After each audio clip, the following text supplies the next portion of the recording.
Nos dijeron que éramos los primeros humanos en alcanzar esa profundidad, que éramos pioneros, exploradores que se aventuraban en un mundo inexplorado por el tiempo. Pero mientras nuestro sumergible crujía y gemía bajo la aplastante presión, el sonar detectó algo en movimiento, algo enorme, algo que no debería haber estado allí, y entonces llamó a la puerta. Se suponía que el descenso a la fosa de las Marianas sería rutinario, o al menos tan rutinario como podría serlo bucear a casi 11 kilómetros bajo la superficie del océano. Nuestra misión era sencilla: recopilar datos, cartografiar el terreno y documentar cualquier indicio de vida no descubierta previamente. La organización que nos financiaba, cuyo nombre estaba clasificado más allá de mi nivel de autorización, quería resultados. Querían pruebas de que la vida podía existir en las condiciones más extremas. Formaba parte de una tripulación de 3 hombres a bordo del Orpheus, un sumergible de aguas profundas de última generación, construido para soportar el peso aplastante de las profundidades oceánicas. Estaba el Dr. Ian Mercer, nuestro biólogo marino principal, obsesionado con la idea de los extremófilos, organismos capaces de sobrevivir en lugares donde ninguna vida debería. Luego estaba Langley, el ingeniero silencioso pero eficiente, responsable de mantenernos vivos en una lata de metal que, de ser comprometida, colapsaría en un abrir y cerrar de ojos. Y luego estaba yo, el piloto, entrenado para navegar por el abismo con solo un sonar, instrumentos y una corazonada afinada durante años de inmersiones en aguas profundas. A todos nos habían advertido sobre la oscuridad. Esa oscuridad que parecía viva, que presionaba contra el cristal, haciéndote preguntarte si estabas realmente solo. Pero ninguno de nosotros estaba preparado para lo que nos esperaba allí abajo. El descenso comenzó suavemente, o al menos tan suave como una caída al pozo más profundo de la Tierra podía serlo. El Orpheus descendía a un ritmo controlado, mientras las luces de nuestra nave iluminaban partículas de nieve marina que se arremolinaban, restos orgánicos que flotaban como fantasmas en el agua. A unos 3,000 metros, los últimos jirones de luz solar se desvanecieron. Oscuridad total. Estábamos oficialmente en la zona abisal, donde solo sobrevivían las criaturas más resistentes. La presión ya era inmensa, casi 300 veces superior a la que experimentábamos a nivel del mar, pero el Orpheus se mantuvo firme, con su casco de titanio construido para soportar lo inimaginable. El Dr. Mercer estaba pegado a los monitores buscando cualquier cosa fuera de lo común. Murmuraba para sí mismo, con la vista recorriendo las lecturas de datos, tocando ocasionalmente la pantalla como si esperara que revelara algún secreto oculto. Langley, en cambio, permanecía en silencio, tamborileando distraídamente con los dedos sobre su rodilla. No nervioso, solo esperando. Los ingenieros son así, pragmáticos, centrados, siempre pensando 3 pasos por delante. Mantuve las manos en los controles, ajustando nuestra trayectoria, mientras descendíamos más allá de los 5,000 metros. El sonar pulsaba constantemente, emitiendo ondas que rebotaban en el terreno invisible. Cada pocos segundos, nos devolvía una imagen del mundo desolado bajo nosotros, rocas irregulares, trincheras dentro de trincheras, un paisaje alienígena sin la luz. Y entonces, justo después de los 8,000 metros, apareció la primera anomalía, un destello en el sonar. Débil, pero ahí estaba. «He detectado algo», murmuré, ajustando el telescopio. El Dr. Mercer se inclinó, entrecerrando los ojos.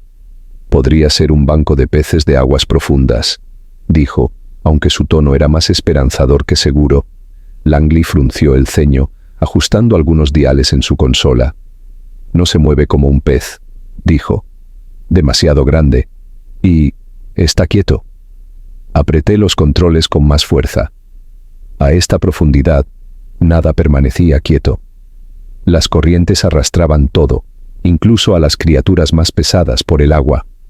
Si algo no se movía, significaba que estaba anclado al fondo marino o nos observaba. No dije eso último en voz alta. Seguimos descendiendo, acercándonos al fondo marino a casi 11,000 metros. La fosa de las Marianas. el verdadero fondo del mundo. La presión exterior era 1000 veces superior a la que sentíamos en la superficie, suficiente para aplastar un submarino nuclear como una lata de refresco vacía.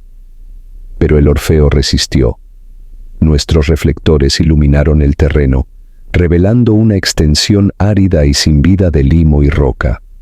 Sin plantas, sin movimiento, simplemente nada, excepto por las sombras. Objetos largos y retorcidos que no encajaban del todo con el terreno.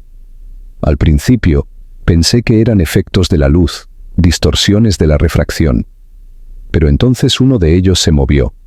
El doctor Mercer contuvo el aliento. ¿Viste? Y fue entonces cuando algo golpeó el casco. El sonido era inconfundible. Un golpe seco y deliberado contra el casco de titanio. 3 veces. Por un instante, ninguno de nosotros habló. Nos quedamos mirándonos fijamente, asimilando el peso de lo que acababa de ocurrir. No había forma de que hubiera nada ahí abajo, nada lo suficientemente grande como para golpearnos, nada que debiera saber que estábamos aquí. Los dedos de Langley se cernían sobre los controles, su compostura habitual se quebró ligeramente. «Eso no fueron turbulencias», dijo con voz tensa. «No», asentí. «No lo fueron». El rostro del doctor Mercer palideció a la luz de los monitores. Quizás fue. Se interrumpió porque no había tal vez. Quería decir una corriente submarina, escombros en movimiento, algo explicable, pero a esa profundidad no había escombros, ninguna roca suelta que pudiera golpearnos, ninguna corriente lo suficientemente fuerte como para lanzar algo contra nuestro casco. Y entonces volvió a ocurrir. Toc, toc, toc, lento, rítmico, intencional. Un escalofrío me recorrió la espalda. Había luces afuera, escaneando la oscuridad, pero solo mostraban el desolado fondo de la trinchera, extendiéndose interminablemente. Nada cerca de nosotros, ninguna señal de movimiento, y sin embargo, algo había allí. Langley ajustó las cámaras externas, barriendo el área alrededor del submarino. «Nada en térmica», murmuró, más para sí mismo que para nosotros.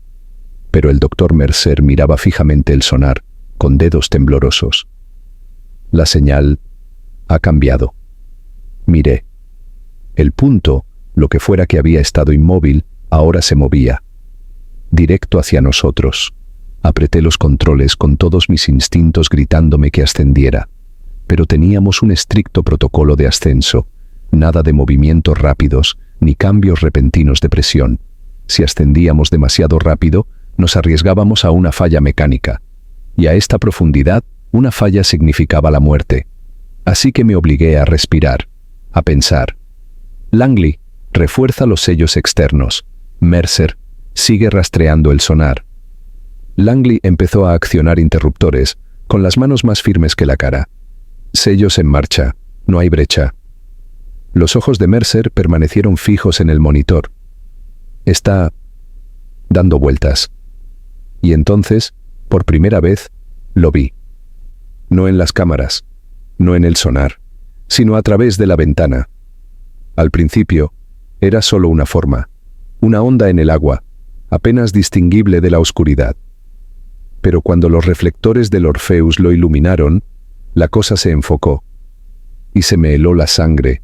Era enorme, más grande que cualquier criatura de aguas profundas que hubiéramos documentado. Pero lo peor no era el tamaño, era la forma. No era un pez, no era un calamar, fue algo completamente distinto. Al principio fue difícil de comprender.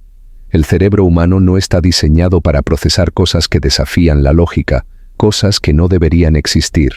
Pero allí estaba, justo afuera de la ventana, flotando en la oscuridad. La criatura no nadaba como un animal marino normal.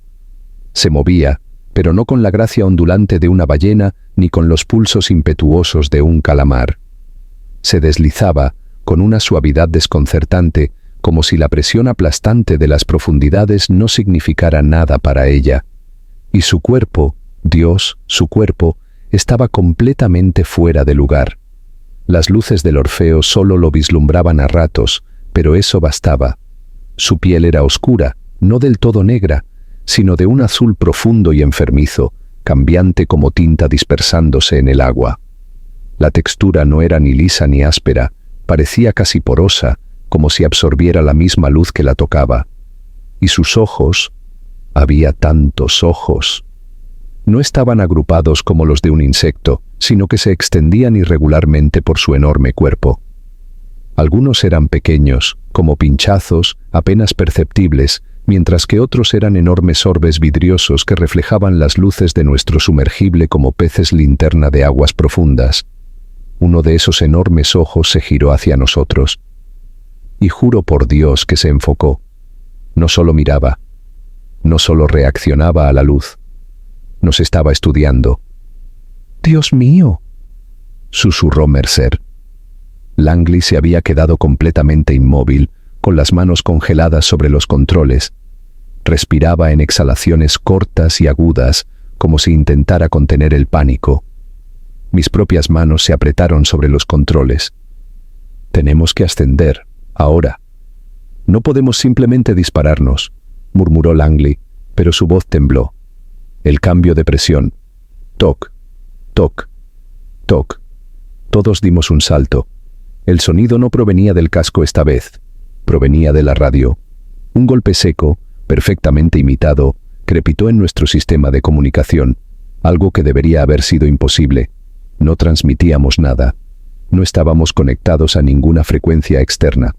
Y sin embargo, el sonido seguía ahí, distorsionado y deformado como si algo intentara hablar a través de él. Entonces, siguió un ruido. No eran palabras, no exactamente, pero algo parecido.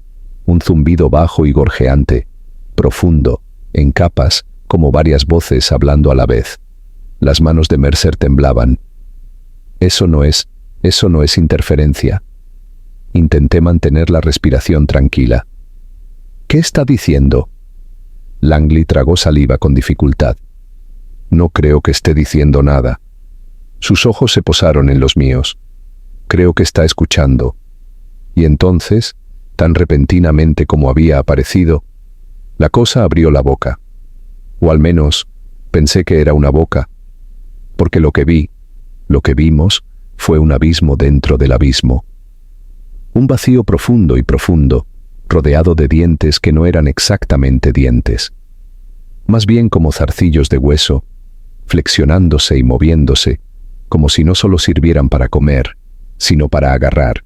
Y desde esa oscuridad, algo se movió, algo más. No podía respirar. Lo que había dentro de la boca, si es que era eso, no formaba parte de la criatura. Al menos, no como los órganos pertenecen a un cuerpo. Era algo separado, independiente. Se movía con una consciencia espasmódica y espasmódica. Se retorcía hacia adelante, pálido y brillante, empujando contra las paredes de su huésped como una mano que presiona la tela desde el interior. Los zarcillos, parecidos a huesos, se flexionaban a su alrededor, apretándolo, tirando de él hacia atrás, como si no debiera salir, como si lo estuvieran reteniendo dentro, y entonces, por primera vez, la criatura reaccionó. Todo el sumergible se tambaleó, arrastrado hacia abajo con una fuerza aterradora. Los instrumentos se volvieron locos, las alarmas resonaron en nuestros oídos mientras las luces rojas de advertencia iluminaban la cabina. Langley agarró los estabilizadores de emergencia con los nudillos blancos.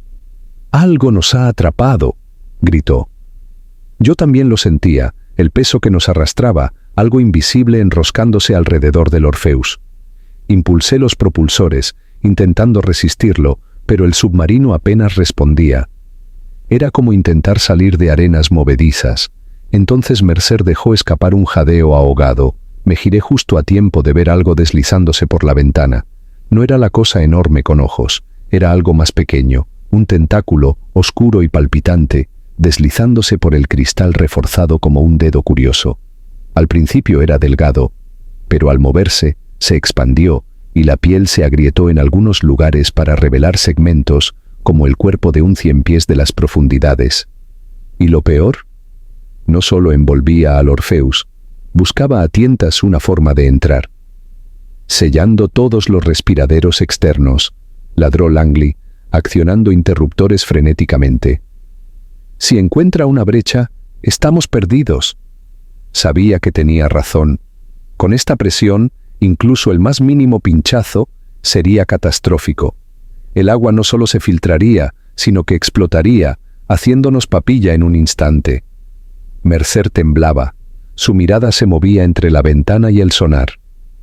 «Está en todas partes», susurró. «No solo una cosa, hay docenas». Miré. El sonar se iluminaba de formas que nunca antes había visto. Formas en movimiento, a nuestro alrededor, rodeando el sumergible como tiburones acercándose a su presa moribunda. Algunas eran pequeñas, otras, mucho más grandes. Una de ellas se movía rápido, demasiado rápido. El Orfeo se balanceó violentamente, un crujido espantoso reverberó por el casco. Las luces parpadearon. Una de las cámaras externas se apagó. Langley maldijo. «Nos están dañando, tenemos que...». Entonces, la radio volvió a crepitar. Esta vez no había estática, no había golpes, una voz, no, voces, superpuestas, distorsionadas, palabras pronunciadas por bocas que no estaban hechas para el habla humana. «Tú, bajaste». La temperatura en la cabina pareció caer en picado. Mis dedos se congelaron al tocar los controles. Entonces, otro impacto, más fuerte, de esos que hicieron que Mercer se desplomara en el asiento, y la voz volvió a sonar, distorsionada por la radio de una forma que me revolvió el estómago. «Tú, no, regresas». Las palabras me estremecieron por todo el cuerpo. No eran una pregunta, ni siquiera una amenaza. Eran una afirmación, un hecho. No íbamos a regresar. El Orfeo crujió bajo otro impacto masivo, con el metal chirriando en protesta. El submarino estaba construido para soportar una presión extrema, pero no para defenderse de un ataque. Y eso era exactamente lo que era, un ataque. «Langley, estado», ladré, agarrando los controles con tanta fuerza que me dolían los dedos. «Integridad estructural al 80%», gritó por encima de las alarmas. «Pero si recibimos otro impacto como ese», otra sacudida, más fuerte esta vez. El casco se dobló hacia adentro por una fracción de segundo antes de volver a su lugar. Mercer dejó escapar un sollozo ahogado. «Tenemos que irnos, ahora». Aceleré los propulsores. Los motores rugieron, impulsando el Orpheus hacia arriba, pero apenas nos movimos. Las cosas, aún nos tenían atrapados. Zarcillos, extremidades, lo que fuera, se enroscaban alrededor del submarino, apretándose como una pitón de las profundidades. Me obligué a mantener la calma. El pánico no nos salvaría. «Si no podemos quitárnoslos de encima», dije con la voz tensa, «haremos que se suelten». Langley giró la cabeza hacia mí. «¿Cómo demonios sugieres que hagamos eso?» No respondí. Ya estaba accionando interruptores, anulando protocolos de seguridad, redirigiendo la energía. Teníamos un sistema de purga de lastre de emergencia, pensado para situaciones extremas en las que necesitábamos liberar peso rápidamente. No se suponía que se usara así, pero si pudiera revertirlo, convertirlo en una liberación explosiva en lugar de una descarga controlada. Langley abrió los ojos de par en par al darse cuenta de lo que estaba haciendo. «¿Estás loco?» «O esto funciona», dije, «o estamos muertos». Mercer emitió un sonido gutural, pero no discutió. Ninguno de nosotros tuvo tiempo. Me preparé, apreté los dientes y pulsé el control remoto. El submarino se sacudió violentamente cuando los tanques de lastre explotaron hacia afuera, liberando una enorme ráfaga de aire altamente comprimido. El resultado fue una onda expansiva submarina que recorrió la fosa, alterando momentáneamente todo a nuestro alrededor. Por un segundo, no ocurrió nada, y entonces, movimiento. El sonar se disparó con señales erráticas mientras las criaturas retrocedían, sus formas retorciéndose para alejarse de la explosión. Los tentáculos alrededor del submarino volvieron a la oscuridad, retrocediendo hacia el abismo. No esperé. Puse los propulsores al máximo. El Orpheus se tambaleó hacia arriba, con los motores rugiendo mientras finalmente, comenzamos a ascender. ¡Nos movemos!, exclamó Langley con voz entrecortada. ¡Funciona!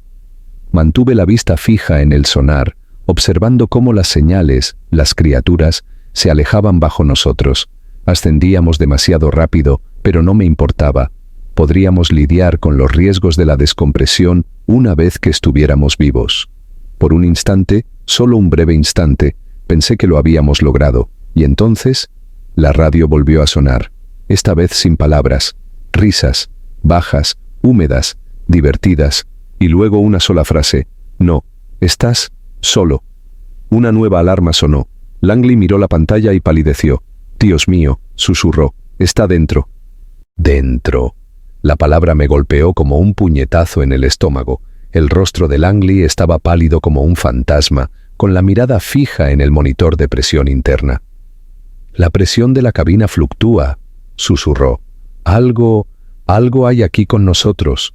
Mercer ya se apresuraba a revisar los sellos, respirando entrecortadamente. «Eso no es posible. No hay ninguna brecha. Es imposible que haya entrado nada». Pero los números no mentían. Un cambio de presión significaba aire desplazado. Aire desplazado significaba que algo ocupaba un espacio que antes no estaba.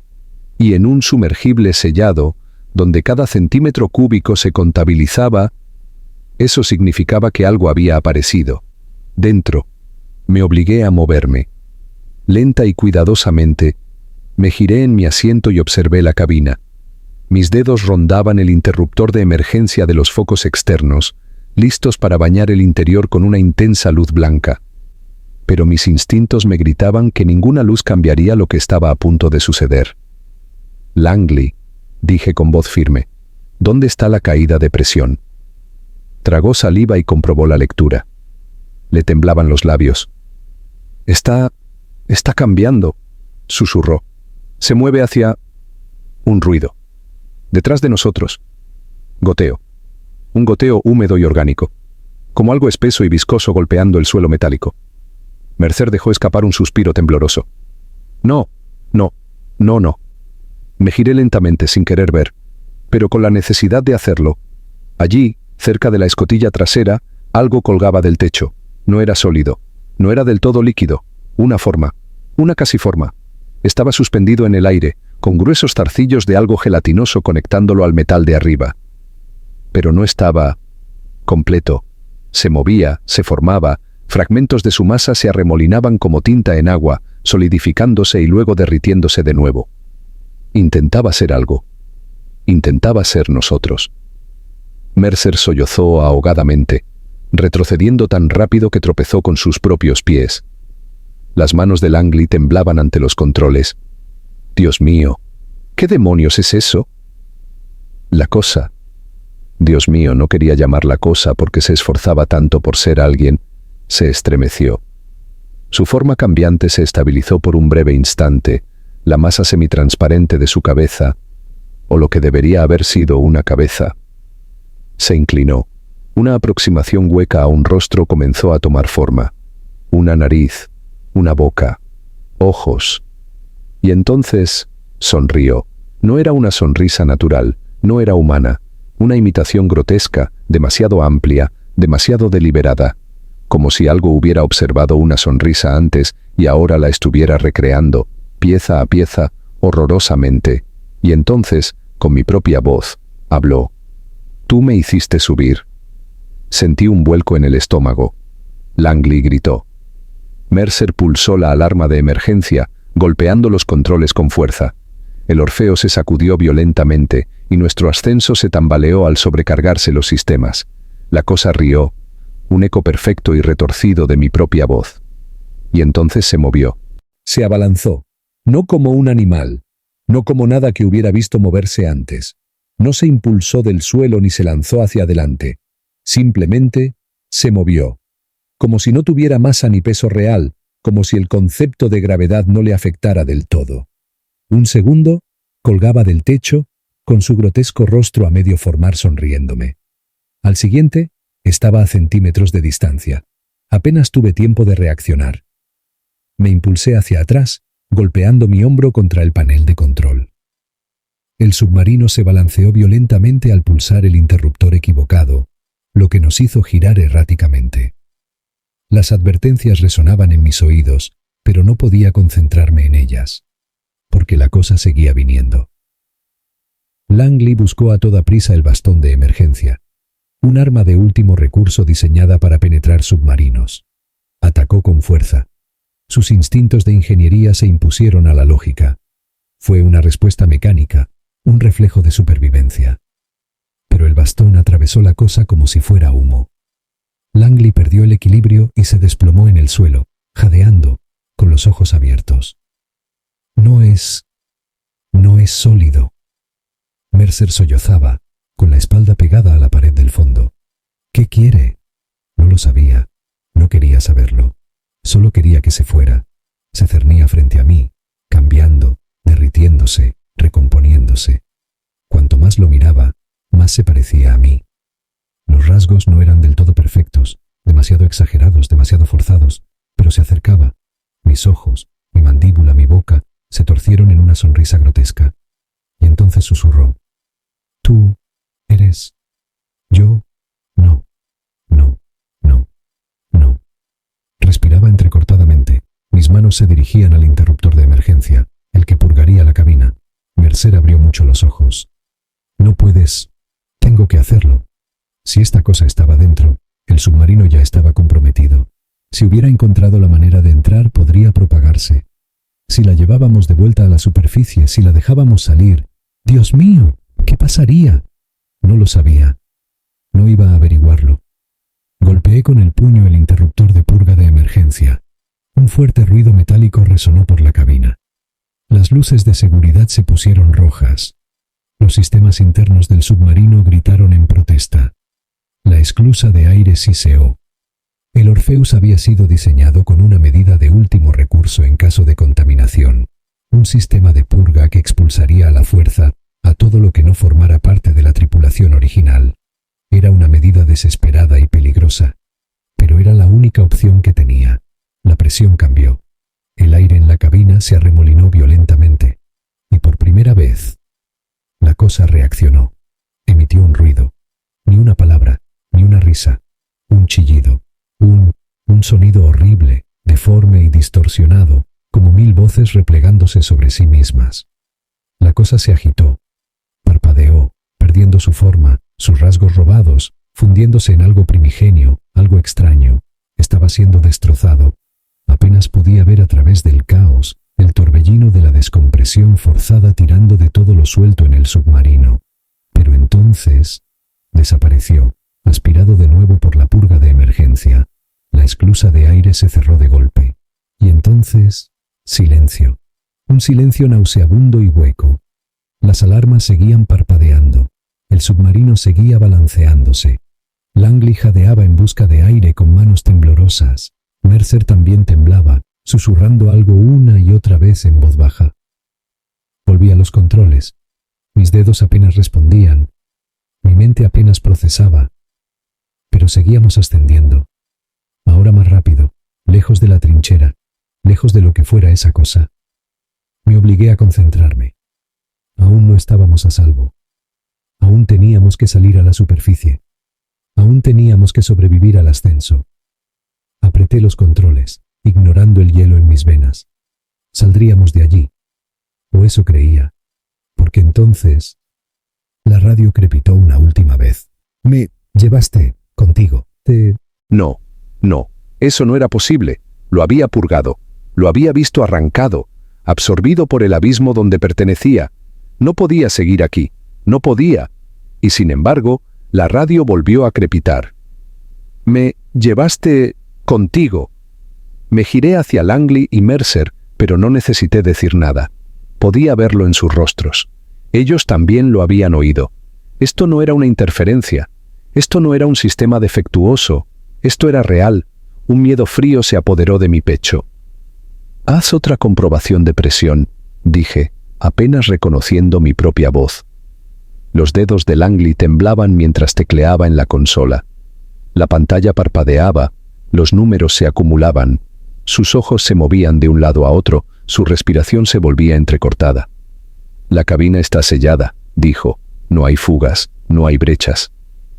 Tragué saliva con dificultad. Entonces, como una gota húmeda. Me quedé paralizada. Mercer dejó escapar un ruido ahogado. Todo su cuerpo se puso rígido. Langley no se movió. Ninguno de nosotros lo hizo. Otra gota, lenta, gruesa, cerca. Giré la cabeza. Cada músculo de mi cuerpo me gritaba que no mirara. Y entonces lo vi. Una sola gota negra, aferrada al techo sobre Mercer. Quedó allí colgada, temblando ligeramente, desafiando la gravedad durante un instante largo e imposible, antes de caer. Mercer gritó. Se tambaleó hacia atrás, golpeándose contra la pared, intentando limpiarse el hombro donde había aterrizado la cosa. Pero no había nada allí, nada que pudiéramos ver. Su respiración se volvió entrecortada y llena de pánico. «Es culpa mía, quítamela». Langley lo agarró, intentando tirar de su traje, de sus mangas, pero no había nada a lo que agarrarse. Y entonces Mercer se congeló. Todo su cuerpo se puso rígido. Sus manos dejaron de arañarse, su pecho se elevó, estremeciéndose, y luego se detuvo a medio camino. «¿Mercer?», susurró Langley.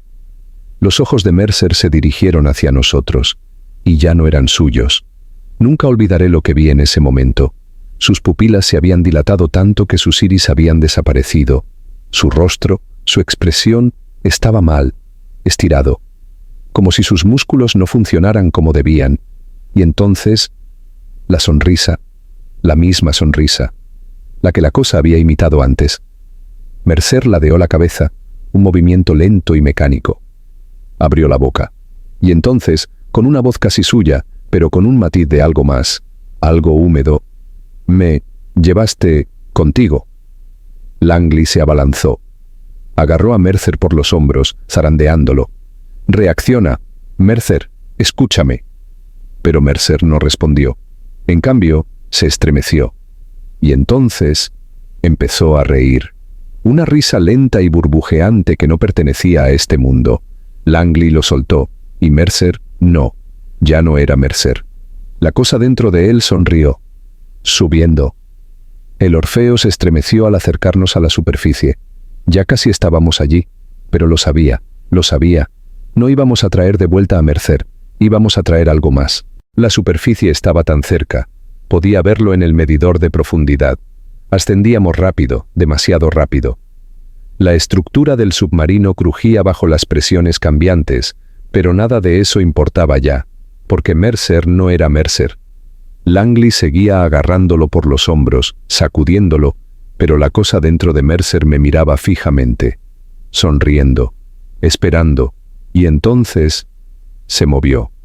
Al principio fue sutil, un pequeño movimiento de los dedos, una ligera inclinación de la cabeza, pero luego todo su cuerpo se movió, como ningún cuerpo humano debería. Sus articulaciones crujieron, doblándose un poco demasiado. Su piel se onduló como si algo se moviera bajo ella. Y entonces, su mano se disparó y agarró la muñeca de Langley. Langley jadeó intentando liberarse, pero el agarre de Mercer era de hierro.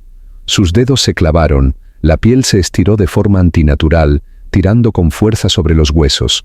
Y entonces Mercer habló, solo que ya no era su voz. «Me gusta esta». Langley gritó. Me moví por instinto. No pensé, simplemente actué. Alcancé la escotilla de suministros de emergencia, la abrí de golpe y agarré lo primero que vi. Una pistola de bengalas. No era gran cosa, no estaba hecha para el combate, estaba hecha para el rescate, pero ahora mismo era todo lo que tenía. No lo dudé, la levanté, apunté y disparé. La bengala salió disparada hacia adelante, un estallido cegador de luz roja en la estrecha cabina. Le dio a Mercer de lleno en el pecho. Por un instante, solo una fracción de segundo, no pasó nada. Y entonces, los gritos, no de Langley, no de Mercer, de ella. La cosa dentro de él emitió un gemido impío y distorsionado, como 1000 voces gritando a la vez. Su piel se partió, desprendiéndose como papel mojado, dejando al descubierto algo que se retorcía debajo. Y entonces estalló. No era sangre, no era carne, solo oscuridad. Girasoles espesos y aceitosos de sombra líquida explotaron hacia afuera, estrellándose contra las paredes del submarino. Toda la cabina se tambaleó, y la fuerza nos hizo caer a Langley y a mí hacia atrás. El Orfeo se balanceó violentamente, las alarmas gritaron en protesta, y entonces todo quedó en silencio. Me levanté a toda prisa, jadeando, buscando. Mercer había desaparecido. No quedaba nada de él, ningún cuerpo, ningún resto, solo el persistente olor a algo extraño en el aire. Langley seguía jadeando, agarrándose la muñeca donde Mercer lo había agarrado. Tenía la piel en carne viva, casi quemada. Nos miramos fijamente. Ninguno de los dos habló. Entonces, un golpe sordo, desde afuera. Me giré. La ventana. Había algo allí, una silueta, un rostro. No era exactamente el de Mercer, sonriendo. Entonces, la superficie, luz, un chapoteo. El Orfeo se abrió paso entre las olas. Lo habíamos logrado, estábamos vivos. Pero mientras observaba el océano ondulante que nos rodeaba, mientras el equipo de rescate corría hacia nosotros, supe, no habíamos regresado solos. Habíamos traído algo con nosotros. Y seguía observando, seguía esperando. Porque lo último que oí, el último sonido que crepitó en la radio antes de que se apagara, fue la voz de Mercer, suave, apacible. En lo más profundo, todos cambiamos.